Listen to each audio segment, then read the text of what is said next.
நடிகர் சிவராஜ்குமார் அவர்கள் இந்திய சினிமாவின் லெஜண்ட் டாக்டர் ராஜ்குமாரோட மூத்த பையன். ஆனால் அவர் பேர்னால மட்டுமே அவர் ஹீரோ ஆகலை. அவருடைய சொந்த திறமையால் கன்னட சினிமாவுடைய ஒரு மிகப்பெரிய சூப்பர் ஸ்டார் ஆனார். அவர் எப்படி இந்த உயரத்தை தொட்டாருன்னு உங்களுக்கு தெரியுமா? இந்த மாதிரி இன்ட்ரெஸ்டிங்கான கண்டென்ட் பார்க்க சினிமா போகன் சேனலை சப்ஸ்கிரைப் பண்ணுங்கள்.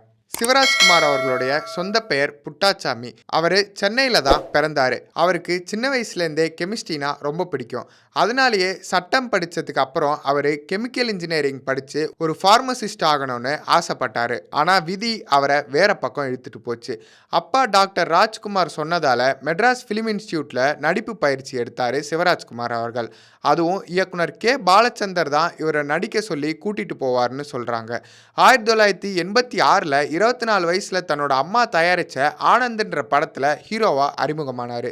இந்த படம் செம ஹிட் ஆச்சு. அதில் அவர் நடித்த காதல் கேரக்டர் எல்லா மனசுலையும் இடம் பிடிச்சது. தன்னோட அப்பா மிகப்பெரிய நடிகர்ன்ற அடையாளத்தை தாண்டி அவருக்குன்னு ஒரு ரசிகர் பட்டாளத்தை உருவாக்குனாரு. இந்த ஆனந்த் படம் தான் அவருடைய முதல் 3 படங்களை box office super duper hit ஆக்குச்சு. வெளியான முதல் 3 படங்களே சில்வர் ஜூப்ளி கொண்டாடினதால அவரோட ரசிகர்கள்லாம் சேர்ந்து ஹேட்ரிக் ஹீரோன்னு ஒரு பட்டத்தை அவருக்கு கொடுத்தாங்க. இது அவர் அப்பாவுடைய ராஜ்குமார் பேர் இல்லாம சொந்த உழைப்புல வாங்கின இந்த பட்டம் தான் இன்னைக்கு வரைக்கும் அவர் கெரியர்ல ரொம்ப ஸ்பெஷலான விஷயம்.